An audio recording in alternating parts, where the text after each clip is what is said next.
So far, we've seen Wemby block 2 players back-to-back, then immediately into a logo 3, show off handles and reverse dunk like he's an elite guard, and make dominant players like AD and Zion look like children. Oh, Wemby and the Spurs are way ahead of schedule, and the entire NBA should be terrified.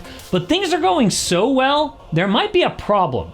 De'Aaron Fox is injured right now, but once he comes back, it could complicate things. But how is Wemby this much better? Did the Shaolin monks teach him this? Are we about to see NBA All-Stars do karate every summer? Spoiler alert, no. But in just 3 games, Wemby's odds to win MVP jumped from plus 1,400 to plus 310, maybe the biggest 3-game jump we have ever seen. So why did people not see this coming when he's Wemby? Well, first off, he's just 21 years old, and guys that young almost never look like the best player in the world. In the modern NBA, some of the best type guys made that leap around 25. So how did Wemby do this? Well, the first thing you notice is how much thicker dude is. Like when he came in the league, kind of looked like a taller Kevin Durant, now looking more like Giannis. But how does that show on the court? Well, just think about KD. He loves to score on the outside.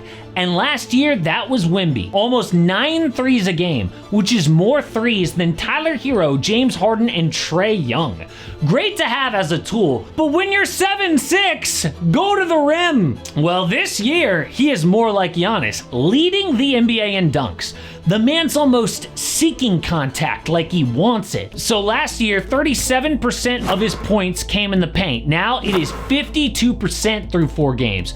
Oh, but free throws? From 5 per game as a rookie, 4 last year, to 10? What is going on? This is a totally different person. But we've been doing pretty well on Prize Picks recently. We had back-to-back wins, then oh so close to going 3 for 3. But look, no matter what, win or lose, I play Prize Picks just to have more fun watching these games. And the best part for me is the app is so easy to use. All you gotta do is pick more or less on a few players' stats, get your picks in, and watch these games. So, first up, D'Lo, more on his boards and assists, and then Cedric Coward, fun rookie to watch, more on his rebounds. Hopefully we can go 3 for 3, but Prize Picks is available in all of these states, including Texas where I live and California. But if it's your first time signing up, please use the promo code AMHoops. Nothing helps out the channel more. If you use code AMHoops, play $5, you get $50 in lineups, instantly win or lose. That is, play 5, get 50, code AMHoops. He did it by adding about 30 pounds since year 1.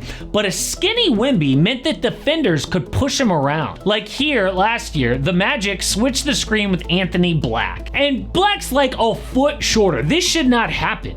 He keeps Vic out of the lane, so on the catch, look at Wemby's toes, below the 3-point line, which becomes a contested long 2. So lack of strength was holding him back. But now, dude just holds his position this year. Like, you are not gonna knock me off my spot. Look how these defenders are trying to bully him, but end up getting cooked. But what makes Wemby truly one of one is his ability to handle the ball at his size.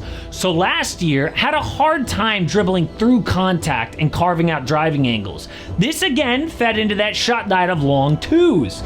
Here, he initially gets his defender out of position with a shot fake, but from there has to attack through the defense, gets completely walled off, settles for a shot. But no one can stop him now. Look at Wemby make Anthony Davis look helpless. AD has been one of the most dominant defenders for years. This is crazy. So aggressive Wemby now. Last year, Wemby guaranteed would have cranked out that 3, but now instead, he's gonna leverage that outside shot to initiate another drive. But this play is nuts. What you are about to see is what makes Wemby maybe the best player in the world. Truly unstoppable. Facing 2 defenders, but splits the screen by transferring the ball between his legs, then keeps his balance at 7'6", then changes direction on a dime, ball behind his back, stride across for a soft touch jumper. No joke, there's a handful of NBA starting guards who don't have that ball control, and he's 7'6". Game over. I am not joking. If he's doing this at 21, what about his prime years? We could be watching the greatest player to ever touch a basketball. And of course, that's just offense. We could do a whole video on his defense. But I just want to show this one thing. Actually kind of hilarious. So Zion starts the game the other day with a dunk on Wemby. Oh, feeling himself. Good job. But that actually was maybe the worst thing that could have happened to Zion.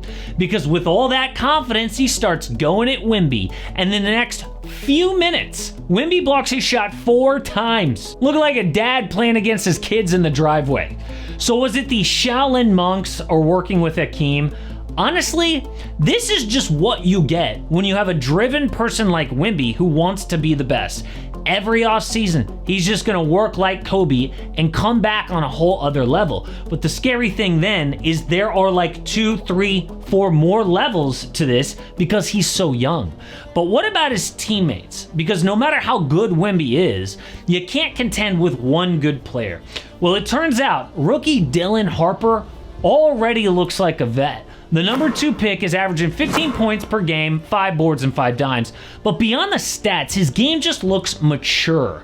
He is not overwhelmed. But when De'Aaron Fox gets back, he is going to the bench because that was the plan all along, was to bring Harper off the bench this year, back up Fox. But what if he's ready now? It's making a lot of people wonder, should they trade De'Aaron Fox? And I know that sounds crazy, but think about this. The core of this team is Wemby, Dylan Harper, Stephon Castle. 2 guards and a center. You want to add a 3rd guard to that? Or would you rather have some elite 3-and-D players to balance out the roster?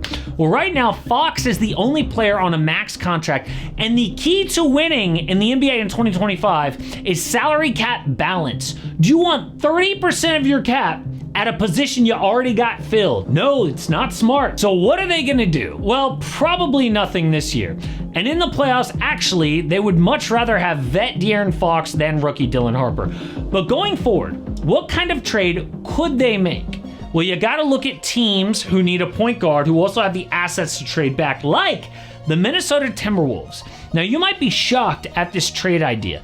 The Wolves want Fox because with an elite point guard, they instantly become contenders. So the deal is the Wolves get De'Aaron Fox for Jaden McDaniels, Dante DiVincenzo, and Jalen Clark for salary. No picks, just players. McDaniels is one of the top defenders in the game. Spurs also get DiVincenzo, who's a knockdown shooter, which they need. But no picks are even involved because Fox, best player in this trade, but he makes $50 million a year down the line. There aren't too many teams who are willing to pay that price, so this trade doesn't look like a normal one. Hey, but what about all these Lauri Markkanen rumors? Wouldn't it be great in a 3-team deal to swap Fox's big salary for Lauri Markkanen? But either way, it might be time for the Spurs to start to get aggressive because Wemby's window is open, and you never know how long that will last, especially for a guy like Wemby. Because the one thing hanging over all of this is his health. I hate to say it, but at some point, the only thing that can stop this man are injuries. It is very un-Spurs-like to be making like aggressive all-in moves. But when you have a guy like Victor Wembanyama, all the normal rules go out the window. But a report said that the one thing that motivated Wemby, maybe more than anything else this offseason, was the fact that Chet Holmgren won a championship before him. And if there's one dude that Wemby wants to crush, it is Chet. And that goes all the way back to when they were teenagers. So this is a look at Wemby's historic rookie year and how his Chet rivalry actually began.